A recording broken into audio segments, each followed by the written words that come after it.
तो ये है हमारी सेल मेम्ब्रेन के अंदर जो फॉस्फोलिपिड्स है उनके कंपोजिशन का एक क्विक रिव्यू। ठीक है, अगर हम बात करें ह्यूमन आरबीसी की, तो ह्यूमन आरबीसी में जो फॉस्फेटेड डाइकोलिन है ये 21% होता है, फॉस्फेटेड डाई इथेनोलामाइन 29 है।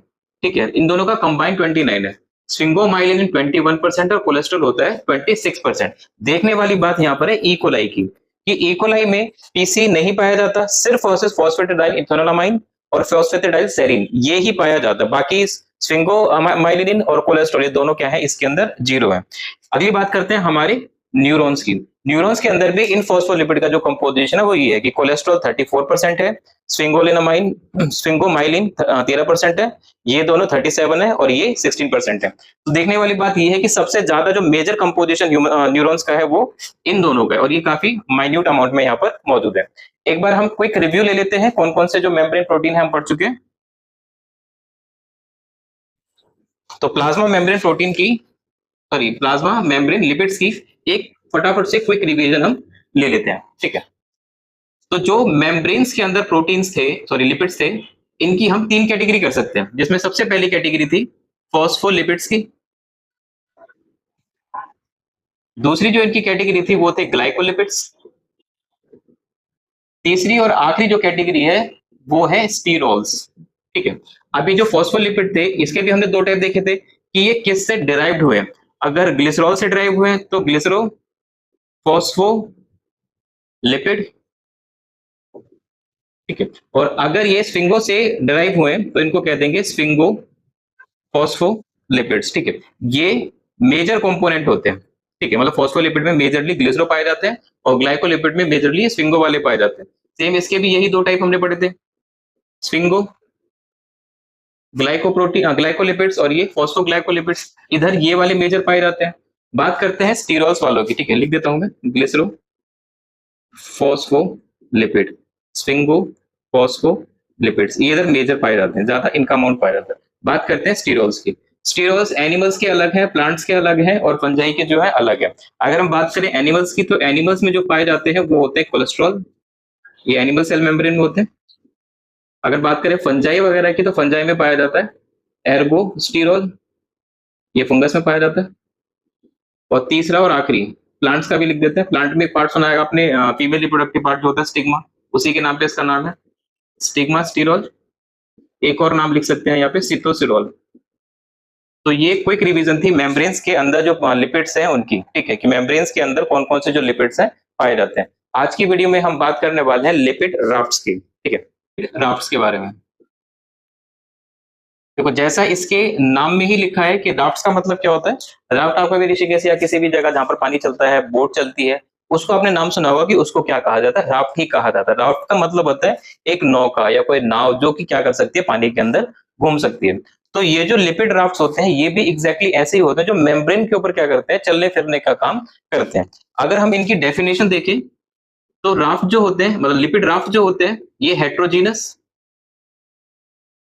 डायनेमिक। अच्छा, डायनेमिक का यहाँ पे दो मतलब है।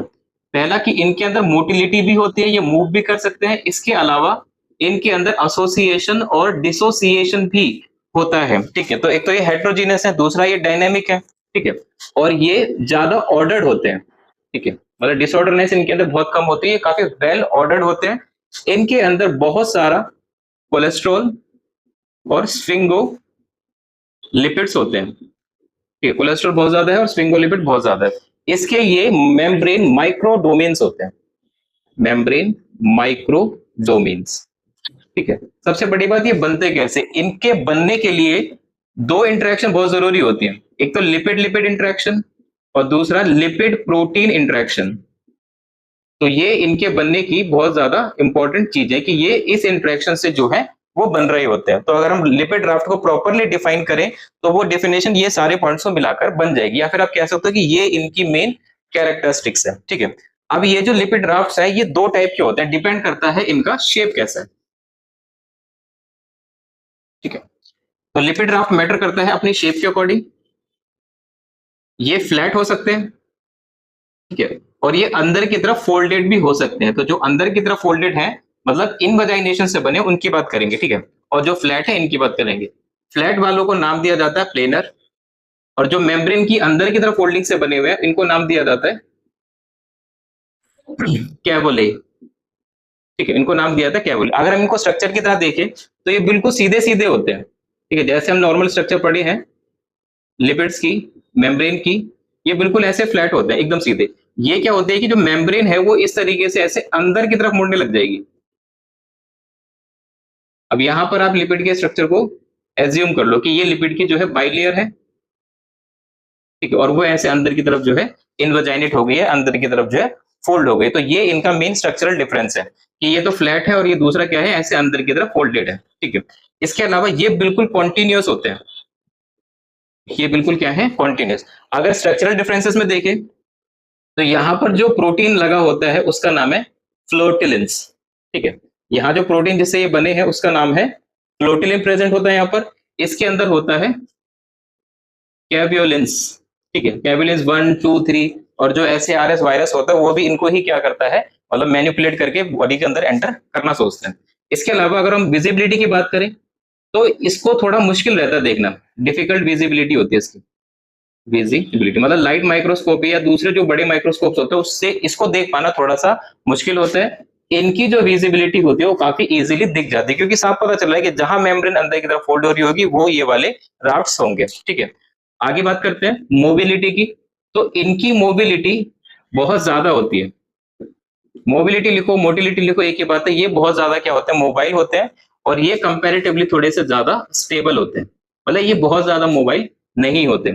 अगर हम बात करें इनके फंक्शंस की तो इनका फंक्शन होता है सिग्नल्स को इनिशिएट करना, सिग्नल इनिशिएशन, और ये ज्यादातर एंडोसाइटोसिस के लिए रिस्पॉन्सिबल होते हैं। एंडोसाइटोसिस का मतलब होता है सेल के अंदर की जो मूवमेंट है, ठीक है, उसको एंडोसाइटोसिस कहते हैं। लाइक इंटरनल ट्रांसपोर्टेशन हो जाए, इंटरनल ट्रांसपोर्टेशन, इसके अलावा कैंसर, ट्यूमर और मैकेनो सेंसेशन, ये सारे कुछ इसके काम होते हैं। ठीक है, अब हम बात करते हैं ओवरऑल लिपिड ड्राफ्ट्स के क्या फंक्शंस होते हैं, या फिर ओवरऑल लिपिड ड्राफ्ट जो है वो सेल को क्या क्या एक्टिविटी प्रोवाइड कराते हैं। तो सबसे पहले हम बात करते हैं कि ये ऑर्गेनाइजिंग प्लेटफॉर्म होते हैं। ऑर्गेनाइजिंग प्लेटफॉर्म, जिसकी वजह से सेल्यूलर प्रोसेसेस का कंपार्टमेंटलाइजेशन हो जाता है। कंपार्टमेंटलाइजेशन, ठीक है, हर एक कंपार्टमेंट क्रिएट हो जाता है हर प्रकार की एक सेल्फ फंक्शनिंग के लिए। ठीक है, इसके अलावा सिग्नलिंग जो अभी हमने पढ़ ही लिया। ठीक है, और ये मेम्ब्रेन ट्रैफिकिंग को भी रेगुलेट कर रही होती है। मेम्ब्रेन ट्रैफिकिंग, इसके लिए भी ये रिस्पॉन्सिबल होते हैं।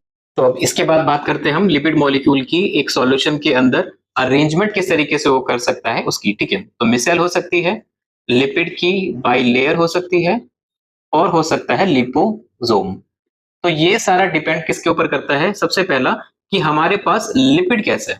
ठीक है, हमारे पास लिपिड कैसा है इस बात पे डिपेंड करता है कि जब इसे किसी एक्वा सॉल्यूशन के अंदर डाला जाएगा तो ये इनमें से कौन सा स्ट्रक्चर या कौन सा शेप जो है वो अक्वायर करेगा। ठीक है, तो पहली सिचुएशन इसकी ये है कि अगर लिपिड का जो हेड है और उसकी जो टेल है, अगर जो हेड है ये ज्यादा वाइड है, head is more wider than chain, तो ये मिसेल फॉर्म करता है।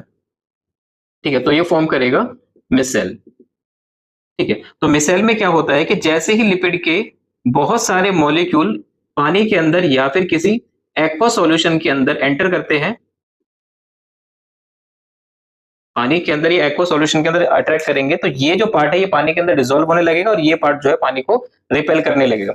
रिपेल करते करते ही क्या हो जाएंगे, ये इस तरीके का एक गोल सा एग्रीगेशन फॉर्म कर लेंगे, जिसमें जो टेल है सारी की सारी वो एक्वस मीडियम को अवॉइड करती हुई यहां ऐसे अंदर की तरफ आ जाती है।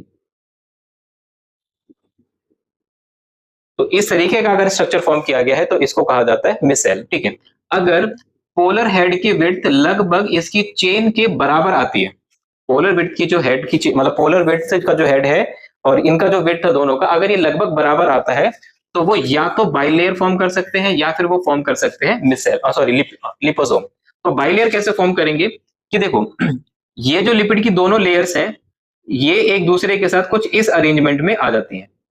ठीक है,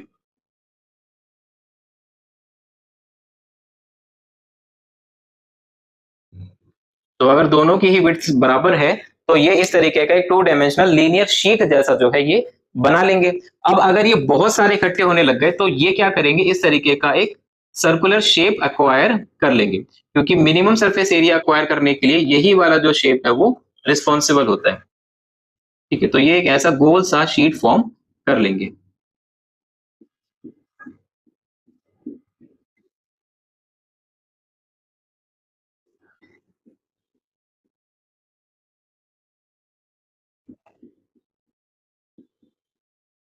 तो ये जो शीट है 2 डायमेंशन, इसका ही पूरा क्या कर दिया गया, राउंड ऑफ रोल ऑफ कर दिया गया, तब जाकर ये लिपोसोम क्रिएट हुआ है। तो इस वाली जो फॉर्म है, इस फॉर्म को लिपिड बाइलेयर कहा जाता है और इस वाली फॉर्म को जो है लिपोसोम कहा जाता है। तो ये सब हमारा डिपेंड करता है कि हमने कैसा लिपिड यूज किया है। लिपिड का हेड का विड्थ और चेन का विड्थ अगर बराबर है तो वो इन दोनों में से कोई एक हो सकता है, इन दोनों में से भी पहले वो ये होगा, एक पहले सीधी शीट क्रिएट होगी और बाद में वो क्या हो जाएगी, फोल्ड हो जाएगी, और फोल्ड होने के बाद वो किस में कन्वर्ट हो जाएगी, लिपोसोम के अंदर कन्वर्ट हो जाएगी। तो ये सारे लिपिड के मॉलिक्यूल्स ही हैं।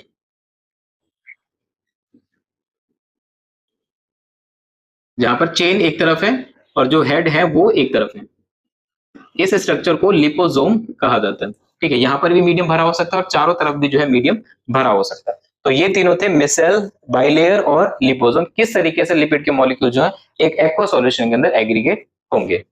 हम बात करते हैं मोशन ऑफ लिपिड मॉलिक्यूल्स। ठीक है, लिपिड मॉलिक्यूल्स का मेम्ब्रेन के अंदर मोशन कैसा होता है। तो मोशन जो है ये 3 तरीके का हो सकता है। ठीक है, वो तीनों तरीके समझते हैं। जैसे पहले तो हम क्या करते हैं, मेम्ब्रेन का एक जर्नल स्ट्रक्चर बना लेते हैं। तो मेम्ब्रेन के जनरल स्ट्रक्चर की अगर हम बात करें तो इसमें से कोई भी एक रैंडम मॉलिक्यूल, अगर ये मॉलिक्यूल अपनी ही एक्सिस पर रोटेट करता है, अगर कोई भी एक रैंडम मॉलिक्यूल अपनी ही किसी एक्सिस पर रोटेट करता है तो इस तरह के मोशन को रोटेशन मोशन कहा जाएगा, रोटेशन मोशन ऑफ लिपिड कहा जाएगा। बट दूसरे और भी मोशंस होते हैं, जैसे मान लीजिए ये लिपिड की बाइलेयर है,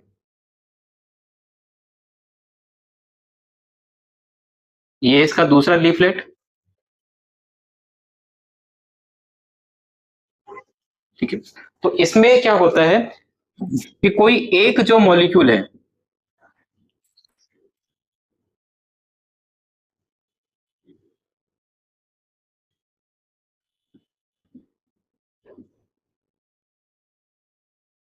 तो इनमें से कोई एक जो मॉलिक्यूल है वो फ्लिप होकर क्या करेगा, अपनी जगह को बदल देगा। मतलब ये घूमकर यहां आ जाएगा और ये घूम के ऊपर चला जाएगा। तो इसका जो सिर्फ इतने पोर्शन का स्ट्रक्चर है, ये आप ऐसा मान सकते हो कि जो ब्लैक वाला मॉलिक्यूल है ये ऊपर पहुंच गया और इसकी जगह जो ये ब्लू वाला मॉलिक्यूल है ये नीचे आ गया। तो अगर दो लीफलेट्स में एक मॉलिक्यूल क्या हो जाए, फ्लिप हो जाए, तो इस तरीके का भी एक मोशन होता है। ठीक है, इसके लिए कुछ एंजाइम रिस्पॉन्सिबल होते हैं। ये एंजाइम एटीपी डिपेंडेंट होते हैं और इन एंजाइम को कहा जाता है फ्लिपेज। ठीक है, इन एंजाइम को नाम दिया जाता है फ्लिपेज, जो क्या करते हैं, इस मॉलिक्यूल की फ्लिप मूवमेंट को परफॉर्म करवाने में हेल्प करते हैं।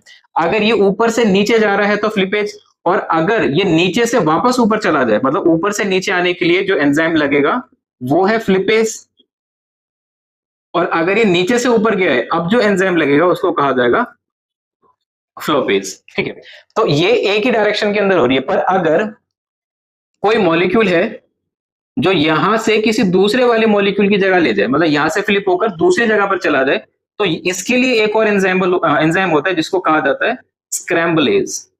ठीक है, तो अगर एक ही लाइन के अंदर लिपिड मॉलिक्यूल फ्लिप कर रहे हैं तो फ्लिपेज, नीचे से ऊपर जा रहे हैं तो फ्लोपेज, और एक जगह से ऐसा लेटरली दूसरी जगह जा रहे हैं तो उसको कहा जाता है स्क्रैम्बलेज। डिफरेंस क्या है मेनली, कि ये जो फ्लिपेज है ये भी एटीपी डिपेंडेंट होता है, फ्लोपेज भी एटीपी डिपेंडेंट होता है, बट ये जो स्क्रैम्बलेज होता है ये एटीपी के ऊपर डिपेंड नहीं करता।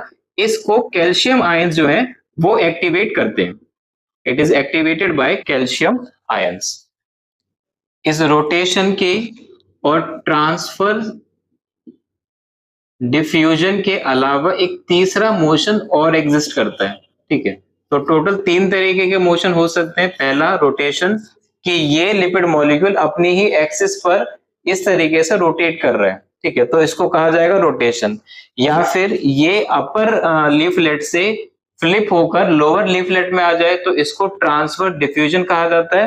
और ऐसा करने के लिए दोनों एंजाइम रिस्पॉन्सिबल है, फ्लिपेज ऊपर से नीचे, फ्लोपेज नीचे से ऊपर, और स्क्रैम्बलेज मतलब कहीं लिटरली इसको फ्लिप करने का काम कर रहा होता है। ये दोनों एटीपी की डिमांड करते हैं, ये एटीपी की डिमांड नहीं करता। अब एक तीसरे तरीके का, जैसे अगर मान लो ये लिपिड का हम मॉलिक्यूल का ऊपर सरफेस देख रहे हैं, यहाँ पर कई सारे लिपिड्स के मॉलिक्यूल हैं, ये हम देख पा रहे हैं इनका हेड, ठीक है, मतलब लिपिड मॉलिक्यूल्स का हम जो है हेड देख पा रहे हैं इस टाइम। किसी भी मेम्ब्रेन का हम ये अपर वर्जन देख रहे हैं। तो अगर हम बात करें किसी भी एक लिपिड मॉलिक्यूल की, तो वो किसी भी डायरेक्शन में ये मूव कर सकता है। अगर ये लिपिड इसमें किसी भी डायरेक्शन में मूव कर जाए तो इसको लेटरल फ्यूजन या लेटरल मूवमेंट कहा जाएगा। तो टोटल 3 तरीके के मोशन जो है लिपिड मॉलिक्यूल दिखाते हैं। पहला रोटेशन अपनी खुद की एक्सिस पे, दूसरा लेटरल इस मेम्ब्रेन के अंदर कहीं भी, मतलब एक लीफलेट के अंदर ये कहीं भी जा सकता है, किसी भी डायरेक्शन में जा सकता है, पर एक ही लीफलेट में रहेगा। और बिटवीन द 2 लीफलेट्स अगर मोशन हो रहा है तो उसको कहा जाता है ट्रांसवर्स मोशन, ठीक है। अपनी एक्सिस पर रोटेशन, अब भी एक ऊपर वाली लीफलेट में कहीं भी तो लेटरल, बट अगर ऊपर वाली लीफलेट से नीचे वाली लीफलेट में आ रहा है या नीचे वाली लीफलेट से ऊपर वाली लीफलेट में आ रहा है तो उसको ट्रांसवर्स कहा जाता है। इसमें से सिर्फ यही 2 मूवमेंट है जिसमें एटीपी की रिक्वायरमेंट लगती है, बाकी दोनों जो है एटीपी फ्री होते हैं। और ऐसा देखने के लिए जिस टेक्निक का इस्तेमाल किया जाता है उसका नाम है FRAP। इस टेक्निक की मदद से ये लिपिड की रैपिड मूवमेंट को जो है विजुअलाइज किया जा सकता है। ये होती है fluorescent recovery after photo bleach, ठीक है। ये होता है हमारा fluorescent recovery after photo bleach. इस मेथड से या इस टेक्निक की मदद से हम लिपिड के ये रैपिड मूवमेंट को या रैपिड मोशंस को देख सकते हैं। इसके बाद हम बात करते हैं मेम्ब्रेन की फ्लूइडिटी की, फ्लूइडिटी ऑफ लिपिड बाइलेयर, ठीक है। फ्लूइडिटी ऑफ लिपिड बाइलेयर ये डिपेंड करती है मेनली 2 चीजों पे, ठीक है। अब देखिए लिपिड बाइलेयर का फ्लूइड नेचर होना बहुत ज्यादा जरूरी होता है सेल की नॉर्मल ग्रोथ के लिए और नॉर्मल फंक्शनिंग के लिए। अब ये 2 चीजों के ऊपर डिपेंड करती है, जिसमें सबसे पहली चीज तो है टेम्परेचर और दूसरा है इस लेयर का लिपिड कंपोजिशन कैसा है, ठीक है, लिपिड कंपोजिशन कैसा है। अब टेम्परेचर पे ये 2 तरीके से डिपेंड करती है कि अगर हम टेम्परेचर को इंक्रीज करते हैं, टेम्परेचर को अगर इंक्रीज किया जाएगा तो ये इसकी फ्लूइडिटी को इंक्रीज कर देगा, एलिवेट मेम्ब्रेन फ्लूइडिटी। ये हम बहुत ऑब्वियस सी बात जानते हैं कि अगर हम किसी भी चीज के टेम्परेचर को बढ़ाते हैं वो तो थोड़ा सा वो फ्लूइड नेचर में कन्वर्ट होने लग जाता है। और जैसे ही हम टेम्परेचर को रिड्यूस करेंगे तो ये जो फ्रीली मूवेबल सेल मेम्ब्रेन है ये क्या हो जाएगी, ज्यादा जेल लाइक हो जाएगी। इनफैक्ट हम ये कह सकते हैं ये थोड़ी सी रिजिड हो जाएगी, थोड़ी सी कठोर हो जाएगी, ठीक है। तो ये जो टेम्परेचर चेंज होने से मेम्ब्रेन के अंदर परिवर्तन आ रहा है, इस परिवर्तन को या इस चेंज को फेज ट्रांजिशन कहा जाता है। टेम्परेचर चेंज होने से मेम्ब्रेन की फ्लूइडिटी के अंदर जो चेंज हो रहा है इस पूरे को फेज ट्रांजिशन कहा जाता है। और जिस टेम्परेचर पर फेज ट्रांजिशन पॉसिबल हो पाती है उस टेम्परेचर को ट्रांजिशन टेम्परेचर कहा जाता है। So transition temperature is the temperature at which phase transition of lipid bilayer occurs. तो उस टेम्परेचर को हम ये नाम देंगे, ठीक है। अब हम बात करते हैं लिपिड कंपोजिशन की, कि लिपिड कंपोजिशन कैसे फ्लूइडिटी ऑफ बाइलेयर को डिपेंड करता है। इसमें हमें देखना होता है कि भाई हमारे पास किस तरीके का फॉस्फोलिपिड है या किस तरीके का ग्लाइकोलिपिड है। तो type of phospholipid and glycolipid के ऊपर ही डिपेंड करती है। इसके अलावा फैटी असाइल चेन लेंथ इसके ऊपर डिपेंड करती है, ये छोटी है बड़ी है। इसके अंदर सैचुरेटेड और अनसैचुरेटेड फैटी एसिड्स कितने हैं या कैसे हैं। इसके अलावा अगर अनसैचुरेटेड है तो डिग्री ऑफ अनसैचुरेशन पे डिपेंड करेगा, डिग्री ऑफ अनसैचुरेशन। इसके अलावा इसकी कॉन्फ़िगरेशन पे डिपेंड करेगा। कॉन्फ़िगरेशन मतलब अगर ये अनसैचुरेटेड है, मतलब इसमें डबल बॉन्ड पाए जा रहे हैं, तो उसका सिस और ट्रांस अरेंजमेंट कैसा होगा। And lastly and most important कि यहां पर अमाउंट ऑफ कोलेस्ट्रॉल कितना है, कोलेस्ट्रॉल के अमाउंट पर भी लेयर की फ्लूइडिटी जो है निर्भर करती है।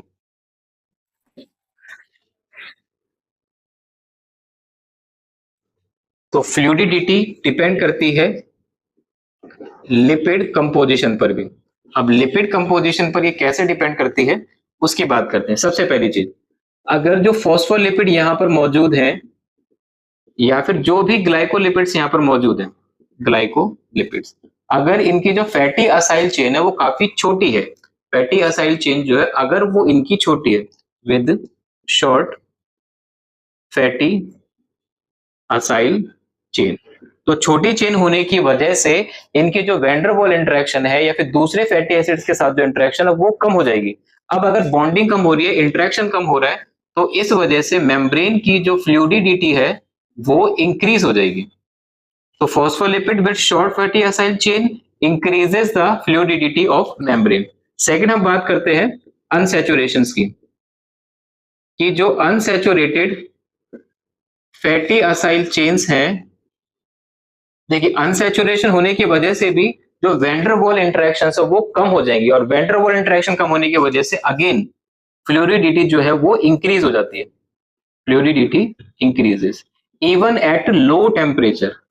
मतलब लो टेम्परेचर पर भी फ्लूइडिटी इंक्रीज हो सकती है अगर मेम्ब्रेन के अंदर अनसैचुरेटेड फैटी एसाइल चेन्स जो है ज्यादा है, तो उसकी वजह से ये फ्लूइडिटी और ज्यादा इंक्रीज हो सकती है इवन एट लो टेम्परेचर पे। लास्टली एंड सबसे ज्यादा इंपॉर्टेंट जो है वो है यहाँ पे प्रेजेंस ऑफ कोलेस्ट्रॉल। देखिए कोलेस्ट्रॉल जो है अगर मेम्ब्रेन के पास है तो कोलेस्ट्रॉल मेम्ब्रेन को ज्यादा ऑर्डर्ड बना देता है, मेम्ब्रेन बिकम्स मोर ऑर्डर्ड, और बहुत ज्यादा ऑर्डर होने की वजह से मेम्ब्रेन के अंदर आ जाती है थोड़ी सी रिजिडिटी। ठीक है, मेम्ब्रेन थोड़ी सी रिजिड हो जाती है, तो मतलब मेम्ब्रेन की जो फ्लूइडिटी है उसका असर कम हो जाएगा, मेम्ब्रेन कम फ्लूइड हो जाएगी।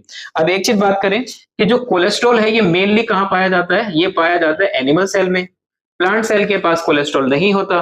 तो हम ये कह सकते हैं कि एनिमल सेल की जो फ्लूइडिटी होती है वो प्लांट सेल के कंपैरिजन में काफी कम होती है, जिसका मेन रीजन कौन होता है, presence of cholesterol on animal cell membrane. तो आज के इस लेक्चर में हमने प्लाज्मा मेम्ब्रेन के अंदर जो मौजूद लिपिड्स है उनके बारे में थोड़ा ब्रीफ से पढ़ा है। ठीक है, अगले लेक्चर में अगली क्लास के अंदर मैं आपको प्लाज्मा मेम्ब्रेन के प्रोटीन्स के बारे में बताता हूं। ठीक है।